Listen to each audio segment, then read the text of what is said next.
منذ بداية الخليقة والإنسان يحاول أن يحيا، يتأقلم، يتعلم، ليعيش، ليعمر، ليتكاثر وينتشر في كل الأرض. لكن في هذه الرحلة لم يكن وحده، كان هناك دائما رفيق يرافقه في خطواته الأولى فوق التراب، يعلمه، يحرسه من غيره، يساعده في البناء وفي الهدم، في الحط والترحال، ساعده في الصيد والغذاء، حتى علمه كيف ينتقل إلى مثواه الأخير، فصار أول معلم للإنسان على الأرض. قدمه الإنسان قربانا لآلهته ثم قدسه ورسمه على جدران معابده وجعله رمزا لمبادئه وحروفا للغته. ولما جاء الطوفان العظيم أخذ من كل زوجين اثنين ليبدأ العالم من جديد.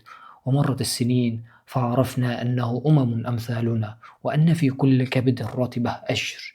أما اليوم نستعين به في بقائنا، بالغذاء والكسوة والعلاج، في مزارع عملاقة كقوة اقتصادية، نتخذه صديقا وأليفا في البيوت، صرنا نقيم له المستشفيات للحفاظ على صحته وصحتنا، ندربه لخدمتنا ولأمننا، ونضع له رقائق تعريف ذكية تحت جلده، ننظم مسابقات لسرعته وذكائه، ونحتفل بانتصاراته كأنه فرد من العائلة.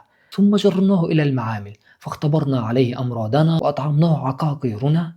ومع كل هذا القرب صار بيننا تاريخ صحي مشترك. أمراضه أصبحت أمراضنا، فيروسات تظهر عنده أولا فتهدد العالم كله لاحقا.